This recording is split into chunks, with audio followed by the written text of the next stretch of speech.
শিক্ষার্থী বন্ধুরা, আজকে আমরা তড়িৎ ধারক রিলেটেড 1 নাম্বার ম্যাথ সলিউশন করব। দেখো ম্যাথটা তোমরা দেখতে পাচ্ছ, ম্যাথটাতে বলে দেয়া আছে এই যে চিত্রটা দেয়া আছে, এই চিত্রের যতটা ধারক আছে অর্থাৎ প্রত্যেকটা ধারকের সঞ্চিত শক্তির পরিমাণ কত বের করো এবং সমবায়ের সঞ্চিত শক্তি কত বের করো। আমি প্রশ্নটা আবার রিপিট করছি, এই চিত্রের প্রতিটি ধারকের সঞ্চিত শক্তি কত বের করো এবং সমবায়ের সঞ্চিত শক্তি কত বের করো। দেখো সঞ্চিত শক্তি যদি বের করতে চাও তাহলে আমরা কিন্তু ফর্মুলা জানি, সঞ্চিত শক্তি U is equal to half C V square. তাহলে সঞ্চিত শক্তি প্রতিটা ধারকের বের করতে হলে প্রতিটা ধারকের ধারকত্ব জানতে হবে, কিন্তু আমার ধারকত্ব তো দেয়া আছে, এবং প্রতিটা ধারকের দুই প্রান্তের বিভব পার্থক্য জানতে হবে, কিন্তু বিভব পার্থক্য কত আমরা জানি না। তাহলে প্রতিটা ধারকের দুই প্রান্তের বিভব পার্থক্য যদি বের করতে পারি তাহলে আমরা এই ম্যাথটা খুব সহজেই সলিউশন করতে পারবো। চলো তো একটু আমরা সার্কিটটা বুঝি। দেখো তো দুইটা ধারক আছে, এটা C1 2 মাইক্রোফ্যারাড, এটা 4 মাইক্রোফ্যারাড, এটা 2 মাইক্রোফ্যারাড, এটা 4 মাইক্রোফ্যারাড, এবং ব্যাটারি লাগানো আছে 12 ভোল্টের। বলতো এই দিক থেকে কারেন্ট যদি আসে, এই আই কারেন্ট এইখানে এসে দুই ভাগে ভাগ হয়ে যাবে, এই দিকে একটা কারেন্ট যাবে, এই দিকে একটা কারেন্ট যাবে, এই রাস্তা দিয়ে বলতো এই রাস্তায় এই একই কারেন্ট যাবে, এই কারেন্টটা। তাহলে এই দুইটা যে ধারক এরা তো একই রাস্তায় পড়েছে, বলতো এই দুইটা ধারক কিসে আছে? শ্রেণীতে আছে। আগে আমাদেরকে বুঝতে হবে কোন ধারকগুলো শ্রেণীতে আছে আর কোন ধারকগুলো সমান্তরালে আছে। তাহলে এই ধারক এবং এই ধারক, এবং তোমাদেরকে বলে রাখি একটু কিন্তু কঠিন ম্যাথ, এই দুইটা ধারক আছে শ্রেণীতে, তারপর এই কারেন্ট এইখানে, আবার এই কারেন্ট এইখানে, বলতো তাহলে এইটার সাথে এইটা আবার আছে সমান্তরালে, তারপরে এই তিনটা মিলে আবার একটা তুল্য ধারকত্ব থাকবে, তার সাথে আবার এইটা আছে শ্রেণীতে। ওকে, তারপরে আবার বর্তনীর মূল কারেন্ট এইদিকে আই যাবে। ওকে, তাহলে আবার আমি রিপিট করছি, এইটা এইটা শ্রেণী, এইটার সাথে এইটা সমান্তরাল, এইটার সাথে এইটা শ্রেণী। তাহলে চলো আগে আমরা তুল্য ধারকত্বগুলো বের করে নিই। বলতো C1 এবং C2 আছে হচ্ছে শ্রেণীতে, তাহলে এই দুইটা তুল্য ধারকত্ব কত হবে আমরা একটু বের করি। তাহলে 1/CS ইজ ইকুয়াল টু হবে, একবারে মানগুলো লিখি, 2 মাইক্রোফ্যারাড, এখানে হবে 4 মাইক্রোফ্যারাড, তাহলে এই মানটা হবে 1/CS ইজ ইকুয়াল টু হবে, লসাগু যদি করি 4 হবে, উপরে 2 হবে এবং 1 হবে। ওকে, তাহলে বলো তো CS ইজ ইকুয়াল টু উপরে হবে 4, নিচে হবে 3, তাহলে এটা ভাগ দিলে হবে 1.33 মাইক্রোফ্যারাড থাকলো আমাদের। তাহলে এই দুইটা মিলে হচ্ছে 1.33 মাইক্রোফ্যারাড। এবার বলো এইটার সাথে এইটা আমার কিসে আছে? সমান্তরালে। তাহলে এই তিনটা তুল্য ধারকত্ব কত হবে? তিনটা তুল্য ধারকত্ব হবে CP, প্যারালাল কম্বিনেশনের জন্য বলতো এইটার সাথে এইটা যা যোগ হবে, তাহলে CS যোগ C3, বলতো CS এর মান 1.33 আর C3 এর মান কত? 2, তাহলে এই মানটা হবে 3.33 মাইক্রোফ্যারাড। এবার বলো এইটার সাথে আমার এইটা কিসে আছে? শ্রেণীতে আছে। তাহলে শ্রেণীতে যদি থাকে তাহলে তুল্য ধারকত্ব 1/CS, আচ্ছা প্রাইম দেই এবার, তাহলে বলো 1 ভাগ এইটা হবে, মানে এই তিনটার যেটা এইটা, তাহলে নিচে হবে 3.33 যোগ এইটা হবে 4, এই যে এটা ছিল 4। এবার এইখান থেকে যদি আমরা উল্টায় দিয়ে ক্যালকুলেশনটা করি, CS প্রাইমের মানটা, এই মানটা বের হবে 1.82 এত মাইক্রোফ্যারাড। বাস পুরা বর্তনীর আমরা তুল্য ধারকত্ব পেয়ে গেছি, কত? 1.82 মাইক্রোফ্যারাড। এবারে তোমাদেরকে জানতে হবে যে কার বিভব পার্থক্য কত। আমি তোমাদেরকে খুব স্পষ্ট করে বলেছিলাম, যদি শ্রেণীতে থাকে তাহলে বিভব পার্থক্য আলাদা হবে, আর যদি সমান্তরালে থাকে তাহলে বিভব পার্থক্য একই হবে। আচ্ছা বলো এই যে এইটার সাথে এই পুরাটার সাথে বলো তো এইটা কি অবস্থায় আছে? শ্রেণীতে আছে। এই পুরোটার সাথে এটা কিসে আছে? শ্রেণীতে আছে। তো শ্রেণীতে থাকলে বিভব পার্থক্য কি হয়? আলাদা আলাদা হয়। তাহলে এই দুই প্রান্তের বিভব পার্থক্য, এই দুই প্রান্তের বিভব পার্থক্য এবং এই ধারকটার দুই প্রান্তের বিভব পার্থক্য এটা কিন্তু আলাদা আলাদা হবে। তাহলে আমরা এইটার নাম দেই V3 আর এইটার নাম দেই আমরা V4। তাহলে বলো এই V3 এবং V4 যদি যোগ করি তাহলে 12 ভোল্ট পাবো। ওকে, এবার বলো তো এইটার সাথে এইটা কিসে আছে? সমান্তরালে। তাহলে সমান্তরালে থাকলে আবার বিভব পার্থক্য একই হয়। তাহলে আমাকে বলো তো এই দুই প্রান্ত এদের বিভব পার্থক্য কত? এদের বিভব পার্থক্য V3 হবে এই দুই প্রান্তের। ওকে, তাহলে বুঝলে সুবিধা হবে। আবার এই ধারকটার দুই প্রান্তের বিভব পার্থক্য কত হবে? ওই V3 হবে, কারণ একই তো, সমান্তরালে থাকলে বিভব পার্থক্য একই হয়।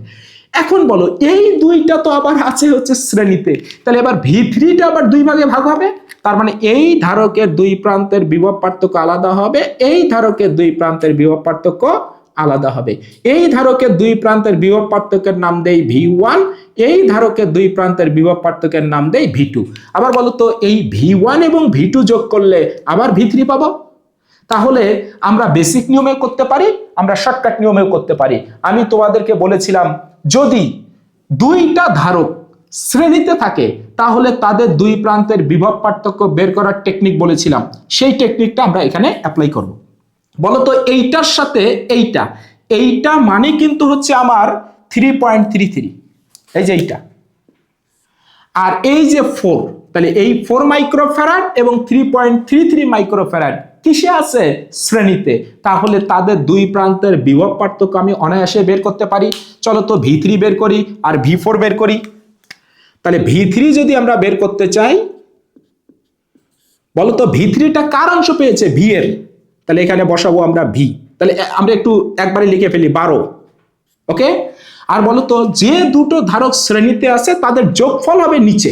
আচ্ছা, V4টা আমরা লিখে ফেলি। তাহলে V4 ইজ ইকুয়াল টু এটা হবে 12। তাহলে এই দুইটা ধারক আছে শ্রেণীতে, এইটার সাথে এইটা, তাহলে তাদের যোগফল হবে নিচে 3.33 যোগ 4, 3.33 যোগ 4। এখন প্রশ্ন করতে পারো স্যার মাইক্রোফ্যারাড ছিল, এগুলো ফ্যারাড যে করলেন না। দেখো আমি তো অনুপাত নিতেছি, তাহলে মাইক্রোফ্যারাড হলেও যা উত্তর হবে ফ্যারাড করলেও একই উত্তর হবে, সো সমস্যা নাই। V3টা কার দুই প্রান্তের বিভব পার্থক্য? এইটা, তাহলে বাকি আছে ওইটা, ওইটা হবে উপরে, তাহলে উপরে হবে 4, আর এটা হলো এইটার, তাহলে বাকি আছে এইটা, মানে এই যে এইটা, তাহলে এটা হবে উপরে, তাহলে 3.33। এই মানটা আমরা যদি ক্যালকুলেশন করি মানগুলো পাবো 6.55 ভোল্ট, আর এটা পাবো 5.45 ভোল্ট। এবার তোমাদের যদি বিশ্বাস না হয় এই দুইটা তুমি যোগ করে ফেলো, দেখো আবার কিন্তু 12 ভোল্টেই তুমি পাবা। এই দেখো 12 ভোল্টে পেয়েছি, তার মানে আমার এখন পর্যন্ত ম্যাথ ঠিক আছে। এবার বলো তো এই যে V3 এর মান কত? V3 এর মান হচ্ছে আমার 6.55 ভোল্ট, 6.55 ভোল্ট। বলো তো এই 6.55 ভোল্ট আবার পাবে V1 এবং V2, V1 V2 যোগ করলে এটা পেতে হবে। তাহলে এই দুইটা তো আবার শ্রেণীতে আছে, এই যে V3 এই দুইটা শ্রেণীতে আছে, তাহলে এটার জন্য আবার আমরা ওই সূত্রটা অ্যাপ্লাই করতে পারি। বলতো V1 যদি বের করতে চাই, তাহলে V1টা কার অংশ পেয়েছে? V3 এর, মানে 6.55 এর, তাহলে এখানে হবে 6.55, আর V2ও আমি বের করতে চাই, V2 এর মান হবে এটাও 6.55 এর অংশ পাবে। ওকে, তাহলে নিচে হবে হলো এই দুইটার যোগফল, মানে 2 আর 4, তাহলে নিচেও হবে 2 যোগ 4, নিচেও হবে 2 যোগ 4। আমরা এইটার বিভব পার্থক্য বের করতে চাই, তাহলে বাকি আছে 4, তাহলে উপরে হবে 4 আর এটা হবে 2। এই মান দুটো আমরা পাবো 4.37 ভোল্ট, এটা পাবো 2.18 ভোল্ট। এই দুইটাকে যদি আমরা যোগ করি, দেখো এই 6.55 ভোল্টেই পাবো। তার মানে আমাদের উত্তর এখন পর্যন্ত ঠিক আছে। আমাকে প্রশ্নে কি বলা ছিল? আমার প্রশ্নে বলে দেয়া ছিল প্রতিটা ধারকের সঞ্চিত শক্তি কত বের করো। তাহলে আমরা এই 1 নাম্বার ধারকের সঞ্চিত শক্তির নাম দেই U1, 2 নাম্বার ধারকের সঞ্চিত শক্তি U2, 3 নাম্বার ধারকের সঞ্চিত শক্তি U3 আর 4 নাম্বার ধারকের সঞ্চিত শক্তির নাম দেই U4। আর সমবায়ের সঞ্চিত শক্তি কত এটার নাম দেই আমরা U। ওকে, তাহলে এই 5টা জিনিস আমাদেরকে বের করতে হবে। চলো তো প্রথমে আমরা U1 বের করি। বলো তো U1 কি হবে? Half C V square. বলো তো সি ভি স্কয়ার, কিন্তু সি এর জায়গায় হবে C1। আর এই V1 তো এই V1, কারণ এই ধারকের দুই প্রান্তের বিভব পার্থক্য V1। এই মানগুলো আমরা যদি বসাই, C1 এর মান কত বসাবো? C1 এর মান বসাবো আমরা হচ্ছে 2 মাইক্রোফ্যারাড। অর্থাৎ এই রকম C1 এর হাফ থাকলো, C1 এর মান 2 মাইক্রোফ্যারাড। মাইক্রোফ্যারাড, তাহলে এটাকে ফ্যারাড করে নিতে হবে, তাহলে 10 ইনভার্স 6। ওকে, আর হচ্ছে V1 স্কয়ার। বলো তো V1 এর মান আমরা কত পেয়েছি? 4.37 তার উপর স্কয়ার 1.91 10 ইনভার্স 5 এত জুল। আমাদের এটা একটা আনসার। U2 এর মান যদি বের করতে চাই তাহলে হাফ, এটা হবে C2, এই যে এই ধারকে C2, তারপর হবে V2, তার উপর হবে স্কয়ার। তাহলে আমরা যদি মানগুলো বসাই, হাফ থাকলো, C2 এর মান কত? 4 মাইক্রোফ্যারাড, তাহলে 4 10 ইনভার্স 6। আর V2 এর মান কত আমরা পেয়েছি? 2.18 তারপর স্কয়ার। এই মানটা পাবো 9.5 10 ইনভার্স 6 এত জুল। এটা আমাদের আরেকটা আনসার। ওকে, তার মানে আমরা দুইটা সঞ্চিত শক্তি পেয়েছি। এবার চলো তো এই C3 ধারকের সঞ্চিত শক্তি কত? বলো, এটা হবে U3 is equal to half, একবারে মানগুলো বসাই, C3 V3 স্কয়ার। তাহলে C3 এর মান কত? 2, তাহলে এখানে হবে 2 10 ইনভার্স 6। আর V3 স্কয়ার, V3 এর মান কত পেয়েছি?